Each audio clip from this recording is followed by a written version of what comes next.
welcome to Who Ate It First, a food history podcast by two self-proclaimed foodies where we explore the background of our favorite foods and dishes and then try our hand at recreating them.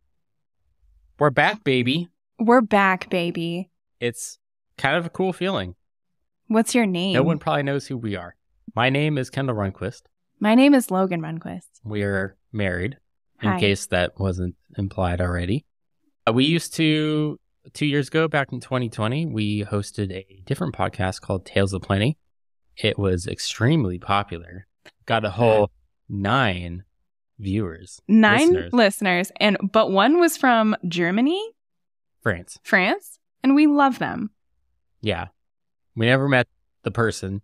No, I'm just saying I love them. But it was exciting to have somebody not in the United States or our friends listen. I just have a lot of questions. How did you find us? Why did you like us? They listened to, I think, every episode, except maybe one. They were so loyal. But we're back in a new podcast.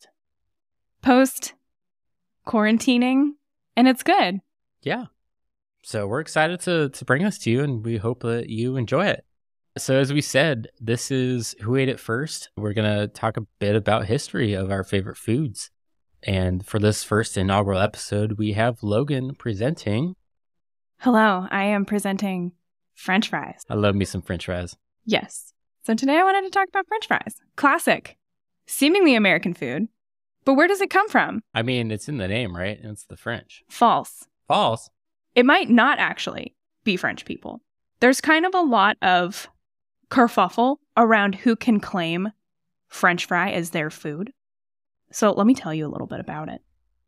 But first, a little French lesson for you.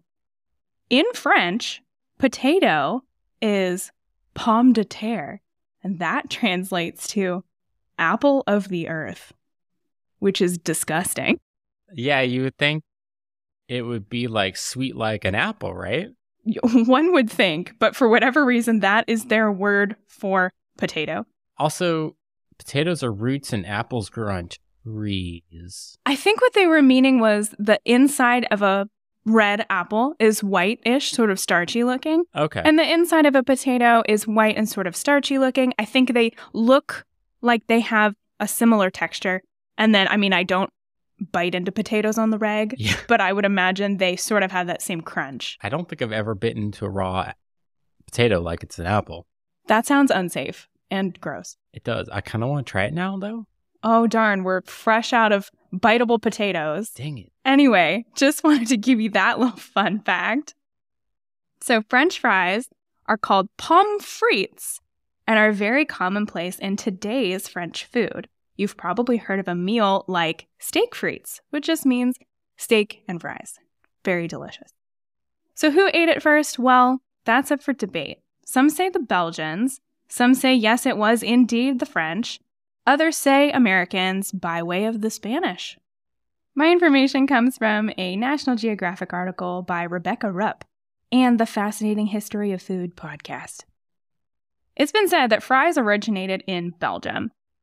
There were villagers there along the River Meuse. They ate traditionally fried fish. In the wintertime, when the river froze, the fish-deprived villagers fried potatoes instead as their main food source.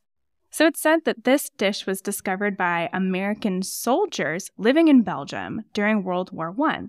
Since the predominant language of southern Belgium is French, they dubbed the tasty potatoes French fries.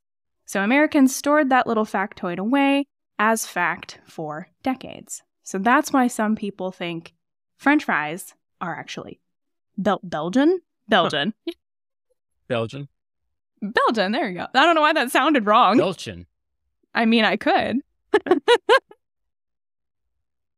Alternatively, French fries might really be French, as they were first sold by street vendors on Paris's Pont Neuf in the 1780s. I didn't know this, but potatoes were not native to Europe at all. Even though, when we think potato, we usually think Ireland, right? Yeah. Like the potato famine? Yeah. You know. But actually, they were brought over by the Spanish. Fun fact, the French didn't think potatoes were a good enough vegetable for common people to eat, and they were first fed to pigs and prisoners due to their seemingly low nutritional value.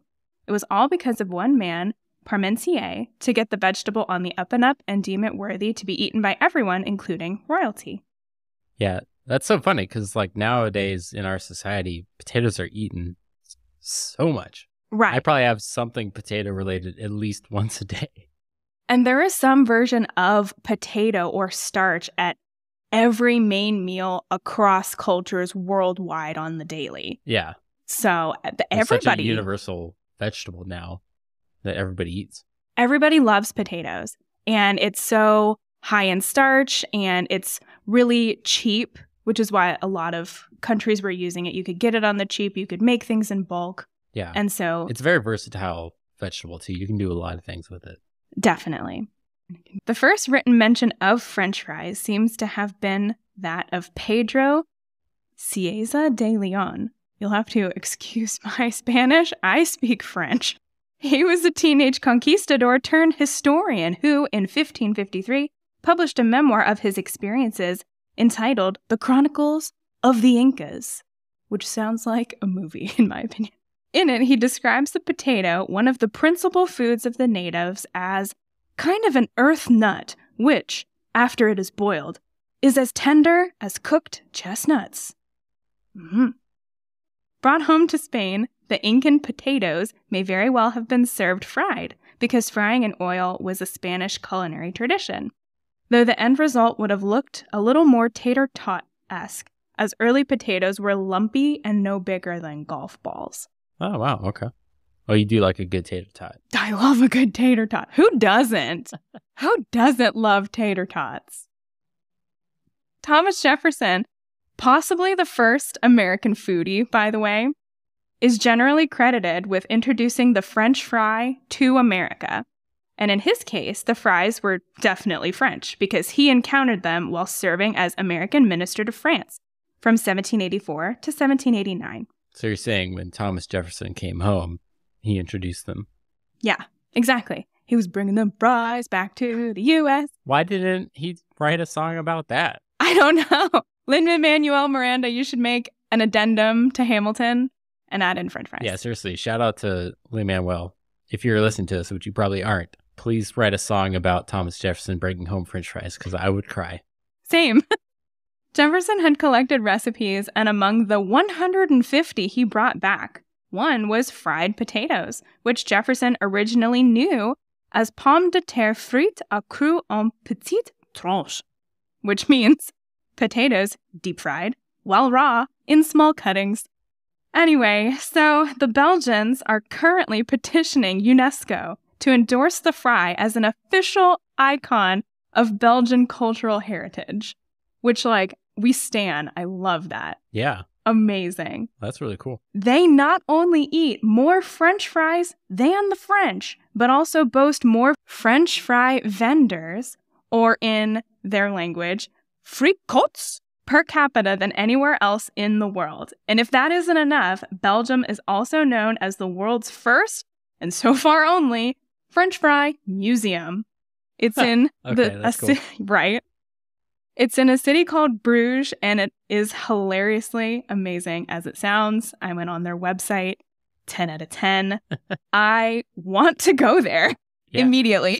We need to do some research, so let's fly to Belgium. Good idea. Love it. Fry factoid. The average American eats 29 pounds of French fries a year. That is about 77 large-sized servings of McDonald's French fries. And polls show that the French fry is the favorite vegetable of toddlers because they have a very discerning palate. I mean, yeah, like when you think about it, every restaurant always serves like cheese pizza or like something in fries in the kids' menu. Yeah. So today, after learning all of those lovely nuggets of information, we're following the French fry recipe by Frank, Chef Frank, on Epicurious, and a modified garlic aioli recipe by Brandon on Kitchen Confidence, and confidence is spelled with a K. I said modified because it's technically a truffle aioli, but I couldn't find truffle oil at the grocery store. So it's a garlic aioli. Because I love a good garlic aioli a la Hop Dottie, because I think Hop Dottie's Parmesan truffle fries and their beautiful aioli is just one of God's gifts to us. And I love them. Yeah. For those of you that are not familiar, we live in Austin, Texas. Hop Dottie is a chain or a restaurant here. And yeah, they have delicious French fries. Would you consider that your favorite French fries? It's so hard to pick a favorite French fry. I mean, in order to do a little market research for this, we went to Whataburger. Deep market research there. And they do have delicious fries. Although I would say Whataburger, you're in it for the burger. McDonald's really has their finger on the pulse of what a good fry is. Yeah. And they always have. And it's still that way. Their fries still slap every time you go. Yeah. Yeah, those are delicious. Hard to beat, I would say. But I think I like Hop Dottie because A, they have gourmet burgers. So that's delicious. And their fries are a little more on the gourmet side. So it doesn't feel quite as like you're slinging fast food back and forth with fries like a McDonald's. Like, it feels a little more culinarily elevated. Gotcha. Is that a word? I don't know. It is now. Yeah, I think one of my favorite is another place here in Austin, Salty Sow. Their duck fat fries. Oh, wait. If we're talking about ultimate, then... Oh, I was talking like ultimate, like favorite French fry. Now, these fries were written up on Food Network's Best Thing I Ever Ate or something like that. I think so, yeah. One of their chefs rated that the best thing they've ever eaten, which, fair, they're fried in duck fat. Yeah. And they come with a soft-boiled egg. Yeah, there's an egg on top of it that kind of gets all mixed together. And I think it's also a truffle aioli sauce. I don't know. It tastes delicious. Yeah, it's been a while. I don't quite remember, but it's, oh God, it's so good. If you're ever in Austin, definitely go to Salty Sow and have those truffle duck fat fries. Duck fat fries. Gotta do it. Speaking of fries, I'm really hungry now. Should Same. we head on into the kitchen and try to make some? Let's go. I need a French fry like ASAP. All right, let's do it. Hey, Kendall, why aren't we in the kitchen? Great question, Logan. And the reason why that is because the audio failed me.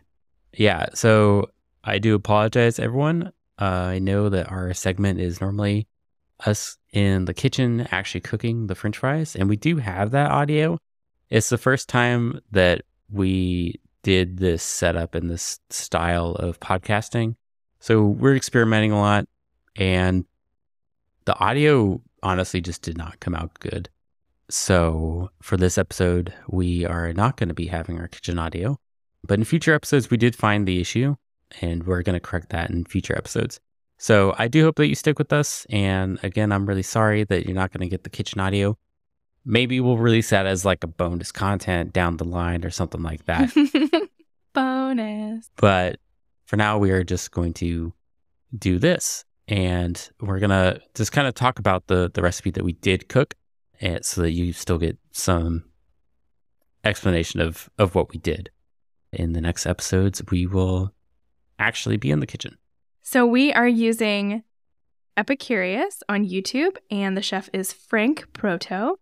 So Chef Frank, we love him. He recommended that we use russet potatoes because they have higher starch content, and it's really going to give us the snap and the fry that we're looking for.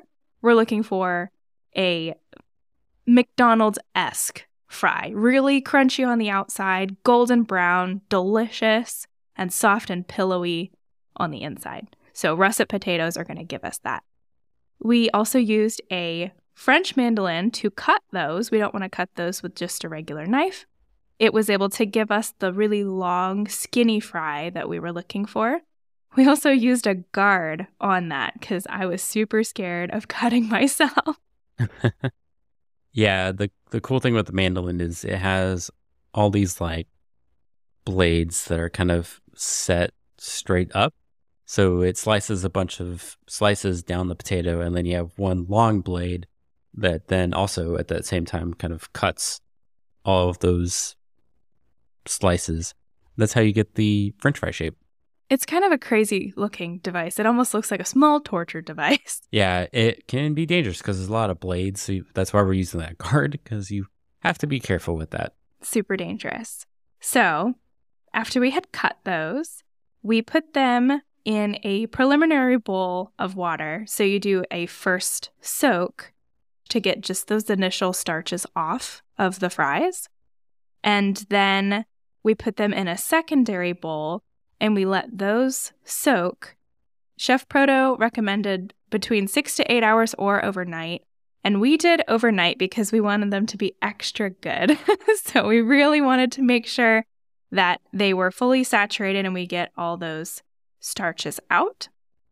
So fast forward to the next day when we pulled them out and we dried them off really well. Hot oil and water can cause grease fire, so we were definitely sure to pat them all dry on a flat cookie sheet, let all that water drain off. And we had a pot of oil set at 300 degrees for our preliminary fry, and that's called a blanch, which I thought that was only for like leafy vegetables, like you blanch your vegetable. Like I didn't know that you did that with frying. I thought that was for, I don't know, cooking other vegetables. Anyway, I'm clearly not a chef. So for this fry, we were using vegetable oil. We also didn't have a candy thermometer or a spider that Chef Frank recommended, but we used an instant read thermometer and a slotted spoon, which is probably not great, but that's what we had in our kitchen. We did the best that we could with the tools that we had. Yes. So we put our first batch in there for about 3 minutes with a little stir, make sure they don't stick together. And then we pulled them out after they started to slightly change color. You only want about 3 minutes. You just want some of the water to come out of the fry because we're trying to get it really crispy, so just a tiny little bit. And had to do that in 2 batches so that doesn't bring the oil temperature down too far. And our pot wasn't really big, so had to do 2 batches. And Chef Frank recommended chilling in the fridge for about 3 to 4 hours, which we didn't do because we didn't have that time. So we did it for about 45 minutes. They were cold throughout. And then we did our secondary fry, and that happened at 375 degrees. So we upped that temperature, and we fried until they were a beautiful brown color.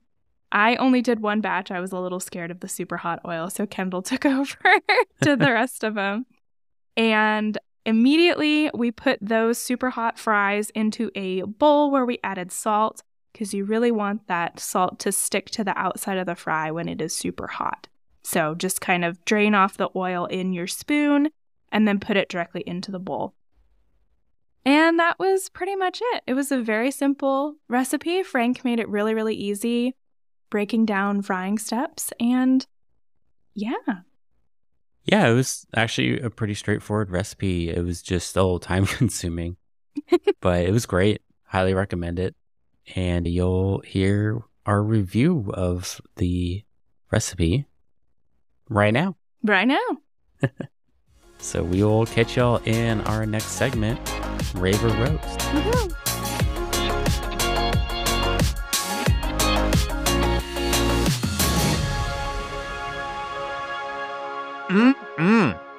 Those French fries were tasty. Actually, they were really, really tasty. We overdid it on the salt a little bit, but wow, they were actually really good. Actually, super, super good. Okay, so our segment, Rave or Roast, we're going to rate our dish 0 to 10 chef's kisses. So, Kendall, how many chef's kisses do you give this dish? I was actually going to let you go first since this was your episode. Oh my gosh, It okay. seems appropriate. Not to be biased, but I would say I would give us 9.5 out of 10 chef's kisses. Mwah! Those were delicious. They were hot, salty. I knocked it half a point. I definitely overdid it on the salt on both the fry, and I might have put a little too much in the aioli itself, but the aioli was really simple.